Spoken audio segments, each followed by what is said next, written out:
Georges Ekané est décédé de mort naturelle. Telle est la conclusion du rapport d'autopsie médico-légale produit par un collège de professeurs et de docteurs en médecine et remis au commissaire du gouvernement près le tribunal militaire de Yaoundé. Le résultat a été rendu public ce jour par le ministère de la Défense. Dans l'actualité aussi...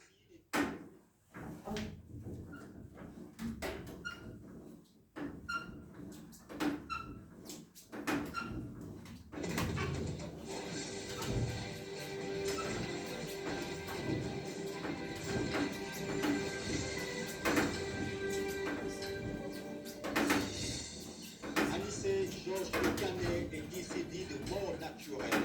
Telle est la conclusion du rapport d'autopsie médico-légale produit par un collège de professeurs et de docteurs en médecine et remis au commissaire du gouvernement près le tribunal militaire de Yaoundé. Le résultat a été rendu public ce jour par le ministère de la Défense.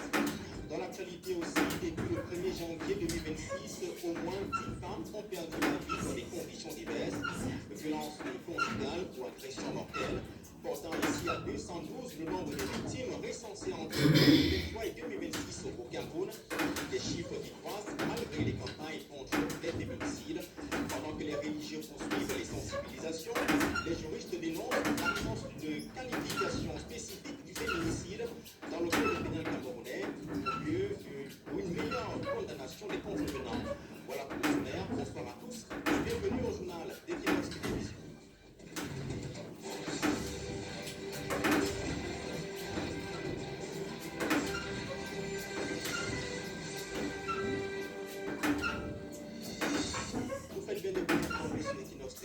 Merci de choisir nos antennes.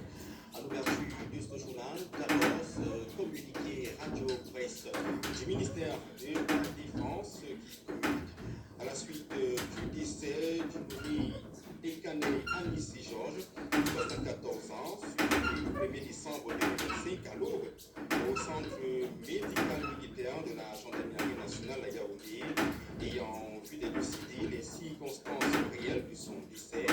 Une enquête avait été ouverte à l'inspection générale de la gendarmerie nationale en même temps qu'une autopsie médico-légale était prescrite. De cette enquête administrative, il ressort d'une part que l'interpellation via la garde à vue du nommé Ekané Anissé Georges était consécutive à son implication dans les manifestations violentes enregistrées à Douala avant et après la publication des résultats de l'élection présidentielle du 12 octobre 2025 et d'autre part que son décès était survenu alors que l'enquête judiciaire ouverte sur divers griefs légaux suivait encore son cours. Le rapport de l'autopsie médico-légale produit par une collégialité composée d'un professeur et d'un docteur en médecine sur la base des résultats d'examens complémentaires effectués au centre universitaire roman de médecine légale en Suisse a été remis au commissaire du gouvernement près le tribunal militaire de Yaoundé le lundi 23 février 2026. Il en ressort une absence totale des liaisons chromatiques et l'existence de graves pathologies ayant emporté un patient présentant de 12 antécédents médicaux. Le rapport a conclu à une mort naturelle. C'est pourquoi même lundi 23 février 2026, le commissaire du gouvernement a ordonné la levée des scellés, permettant ainsi la mise du corps à la disposition des ayants droit de la victime par la direction de l'hôpital général du l'hôpital central de Yaoundé. Le communiqué dans le presse est signé à Tonfac Limo, Cyril Serge, capitaine des vaisseaux, chef cellule communication du ministère de la Défense. Après plusieurs mois passés sous scellé, le corps d'Anissé Ekané a été remis à sa famille suite à l'enlèvement des restrictions par le commissaire du gouvernement. Désormais, les familles biologiques et politiques peuvent préparer les obsèques de l'ancien président du Manidem. Pour l'heure, on se satisfait de l'avancée enregistrée après le long feuilleton judiciaire Thierry Manous et Achille Kalka. Au sein du mouvement africain pour la nouvelle indépendance et la démocratie, le Manidem, la levée des restrictions sur le corps d'Anissé Ekané constitue une avancée dans le processus d'organisation des obsèques du défunt. Et c'est le développement d'un long péripétie qui a commencé avec les articles du notamment une correspondance envoyée au Conseil du gouvernement le 29 décembre et une correspondance au chef de l'État, son excellence Paul Biya, pour effectivement demander la question de ce corps-là. Donc nous pouvons appeler ce qui a été fait. Le corps ainsi restitué à la famille, il est désormais question de préparer un dimanche d'hommage digne durant le celui que beaucoup ont qualifié de héros national.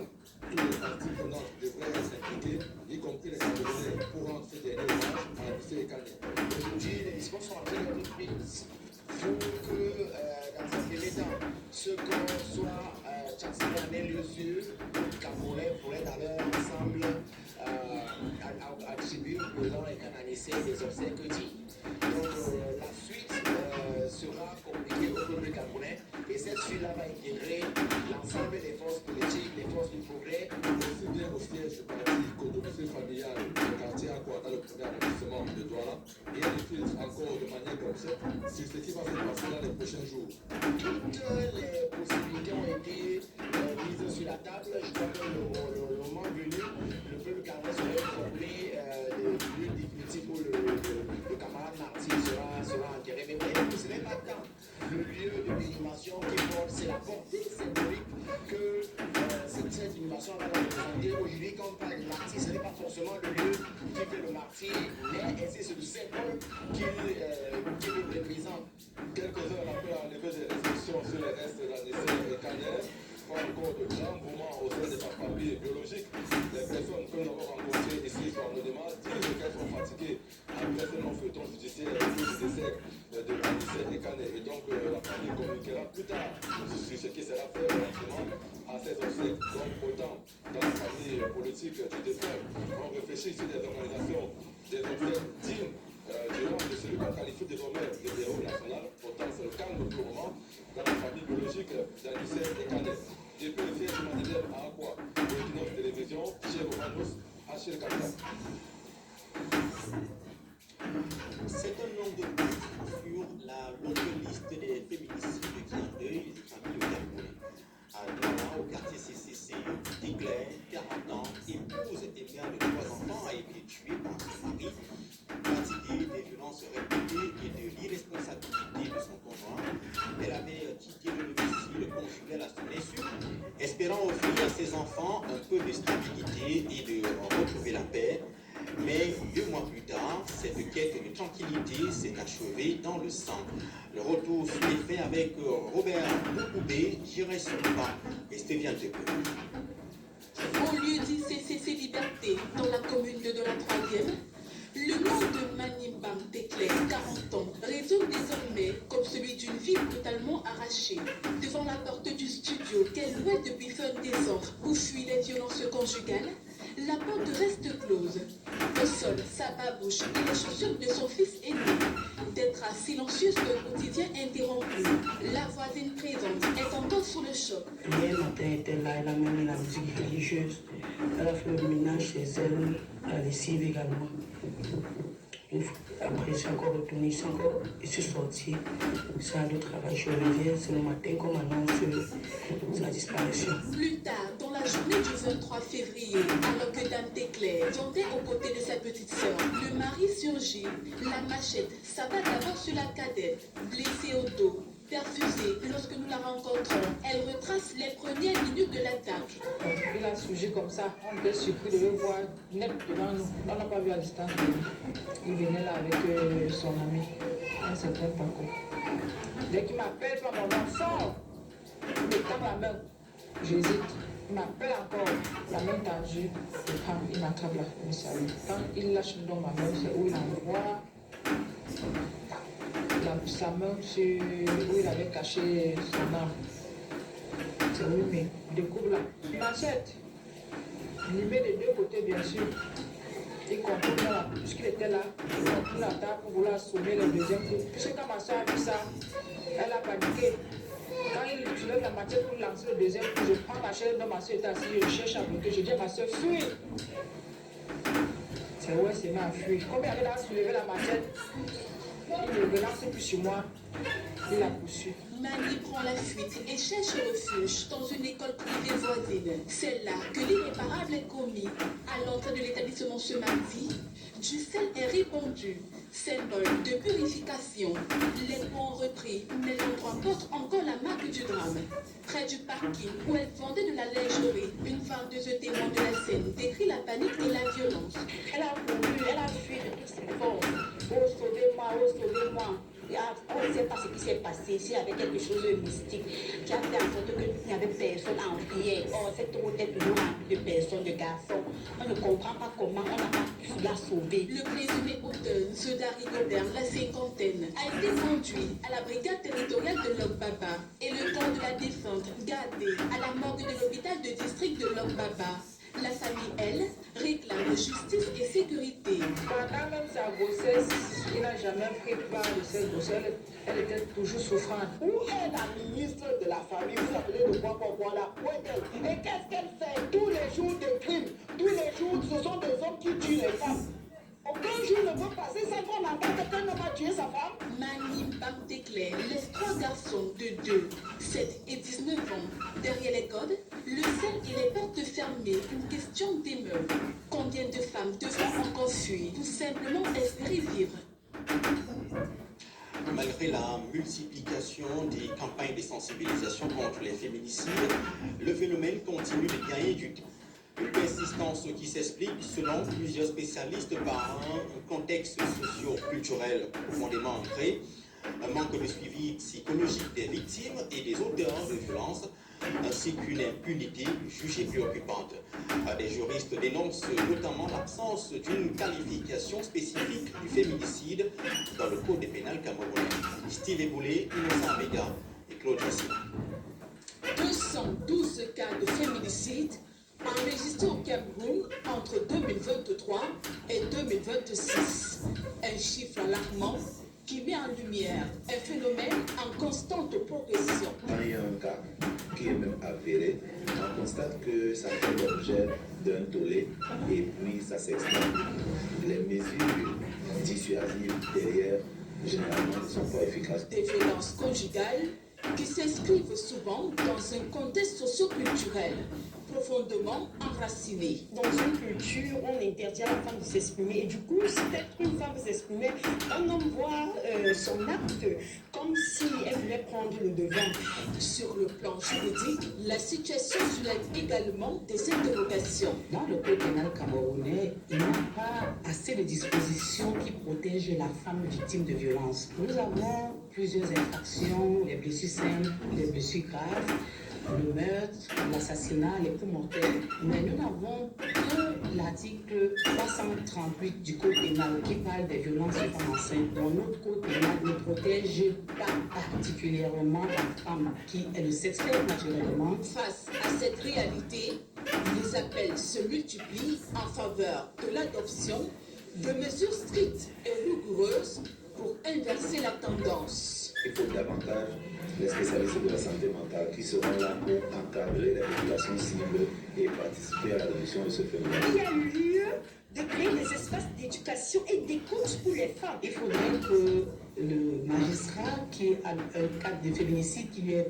soumis soit rigoureux au niveau de la sanction. Il faudrait également que le législateur puisse prévoir qu'il y ait une amélioration au niveau des textes, qu'il y ait des dispositions particulières relativement à la femme. La question demeure, des actions concrètes seront-elles engagées tant sur le plan sociétal que juridique, alors qu'au Cameroun, presque aucun mois ne s'écoule désormais sans qu'un nouveau cas de féminicide ne soit signalé. Parlons de toute autre chose à présent. L'opération Tentacule menée par la gendarmerie nationale à l'ouest du pays a permis de mettre la main sur une vingtaine de présumés malfrats. À leur actif, plusieurs braquages dans le Nord, à Param, Bafoussam et Sikabanjoul. Le reportage est signé Robert Kenyé et Leclerc Zaken. Sur la cour de la compagnie de gendarmerie de Baham, 22 individus à la moralité douteuse se tiennent la main. Ils sont pointés du doigt comme ceux ayant fait perdre le sommeil aux populations du Conquis, de la Mifi, des Hauts Plateaux et du Nou. L'opération Trapèze, mise en branle par la gendarmerie dans le Haut Plateau, a permis de mettre la main sur ces hommes sans foi ni loi. Nous avons eu un renseignement dans la journée du 6 février où le capteur nous signalait la présence d'un individu dans notre circonscription qui avait à sa disposition un pistolet automatique. Nous l'avons immédiatement interpellé. Une opération a été mise sur pied sur la haute coordination du colonel commandant la gendarmerie de l'Ouest. Il s'agit d'une bande démantelée dans le braquage de toutes sortes.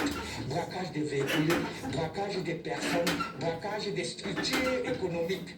Véritablement. Nous avons depuis 3 mois, 5 mois, des plaintes venant particulièrement des structures qui de nuit, les gardiens sont neutralisés, ainsi de suite. Et puis beaucoup d'argent, nous avons beaucoup de pertes pécuniaires. Fort heureusement, c'est ce gang qui agissait dans ce quadrilatère véritablement. La moisson affiche 4 armes récupérées, à l'instar de 2 pistolets automatiques avec 10 munitions 9 mm, un fusil à pompe avec 10 munitions de calibre 12 et une arme de chasse dont vous avez les images devant. À cela s'ajoutent des portables, des seringues et bien d'autres matériels d'une synergie d'action entre la population et les forces de maintien de l'ordre a permis de mettre la main sur ce gang. J'en profite ici pour féliciter particulièrement le commandant de compagnie de Baham et son staff parce qu'il a mis en contribution ces différents commandants de brigade pour pouvoir revenir à ses réseaux. Il a surtout mis en branle son réseau de renseignement sans quoi nous ne pouvons rien. Et ce réseau de renseignement, il vient particulièrement et principalement des populations de bonne volonté, de bonne foi. Ces présumés malfrats seront présentés dans les prochains jours devant le procureur de la République pour répondre de leurs actes. Dans la page économique de ce journal, le Cameroun cherche encore en matière de captation des financements du marché carbone pour atteindre son objectif de réduction des gaz à effet de serre. Le pays doit préparer des projets viables susceptibles de convaincre les guichets mis en place. Pour l'instant, les études n'ont pas encore permis de maturer les projets éligibles. Des explications avec Gérard Siopa et Bernard Briskanga.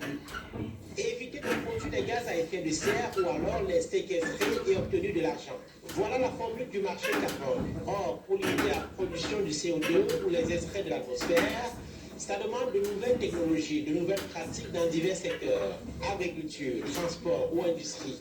Un chemin bien long pour les États africains comme le Cameroun. Les pays qui ont pu mettre ce cadre intersectoriel en place ont les facilités de formuler des projets avec les mécanismes de vérification et tout ça, qui permettent justement de placer sur le marché international le niveau de référence du marché du carbone séquestré. Et ceux qui ont pris les devants en termes de pays ont pu justement constater des avancées énormes, tirer des bénéfices de la nature. Le Cameroun a pourtant une position enviée dans le bassin du Congo, deuxième plus grand massif forestier, derrière la RDC.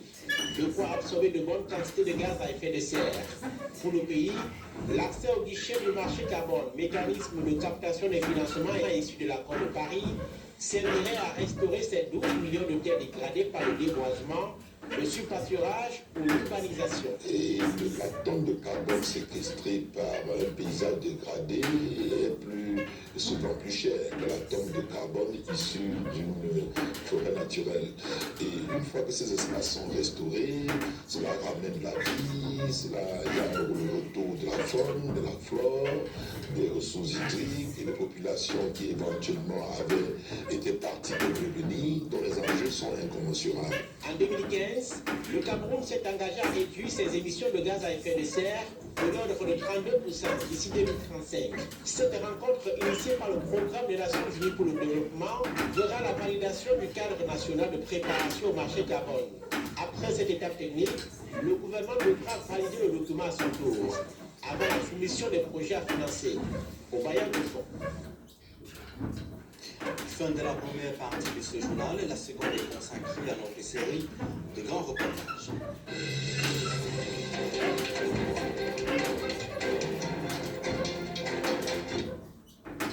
C'est un fruit fort prisé dans le Bungo et beaucoup d'autres villes du Cameroun. malgré ses nombreuses verrues, la culture de l'ananas est un véritable chemin de croix, tant pour les commerçants que pour les cultivateurs. Nous vous amenons à la rencontre de ceux qui en ont fait le gagne-pain dans la localité de Loré, entre l'absence d'industrie de transformation de ce produit et les difficultés d'écouler leurs produits à cause de l'état de la route. Janine Yonta, Lionel Kankou et ses victimes. Nous posons nos valises à Loé, dans le département du Mondo, région du littoral. Comme beaucoup de localités de cette partie du pays, Loé est un bassin agricole. Il suffit de visiter son marché pour s'en rendre compte. Le fruit star ici, c'est l'ananas. Il en arrive chaque jour des cargaisons entières, par tricycle ou encore par pick-up. Au marché des ananas de Loé, ça marchande. Pourtant, malgré toute cette animation, le malaise règne. Les commerçants et les planteurs grincent des dents. Nous cultivons les ananas, maman. On achète des sacs d'engrais très chers, mais on sort au marché comme tu vois là. On ne parvient pas à vendre au prix. On ne prend même pas les acheteurs, donc nous ne savons pas comment on va faire. Le marché est mauvais, très mauvais. Vous voyez sur le marché, quand nous trouvons les produits qui viennent de part et d'autre pour l'entretien de ces ananas, les produits vont de plus en plus très chers. Et entre-temps, la consommation est moindre là. Donc ça veut dire que les fruits que nous vendions hier à 500, nous les vendons aujourd'hui à 200. Bon, la route, même la circulation, elle n'est plus vive comme avant. D'autres commerçants accusent le coup.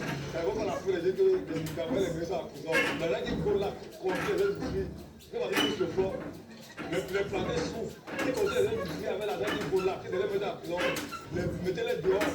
Si ramènent l'argent là, ils conseillent les industries pour aider aussi les plantés, c'est des prison.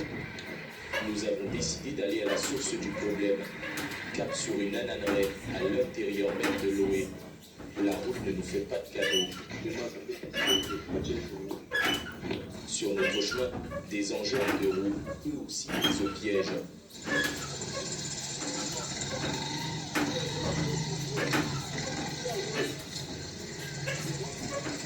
Une situation qui rajoute au chapelet de difficultés auxquelles font face les commerçants et les cultivateurs dans cette partie du pays. Finalement, au prix de multiples efforts, nous arrivons. Mani est cultivatrice. Elle travaille ici depuis des années. Les ananas, c'est toute sa vie. Mais l'activité est de plus en plus compliquée. On met des cultures pour 1 an avec moi. On ne parvient pas à s'en sortir avec des produits et autres. Même le commerce de ça, on ne donne plus. Parce que vraiment, les têtes des ananas, ils vont vendre à 400, 300. On le jour à 500 francs. Et 125. Tellement on ne s'en sort pas. Oui, même les produits sont chers dans le marché. On ne parvient pas à s'en sortir. Un sac d'engrais aujourd'hui, c'est 45 à 50 000. On prend comme ça, et un fruit qu'on vendait à 400, 300 pour son produit. Aujourd'hui, on vend les mêmes fruits à 500 francs. Pourtant, l'ananas n'est pas le fruit le plus simple à cultiver. Il demande énormément de patience. Justement, pour avoir d'abord un fruit d'ananas, nous avons des étapes qui sont très longues. Nous avons d'abord la première des choses, c'est l'achat des rejets. On nous vend un rejet d'ananas qui est à 25 francs, le rejet. Et sur quoi il faut payer le parage, il faut planter, il faut buter, il faut sacler.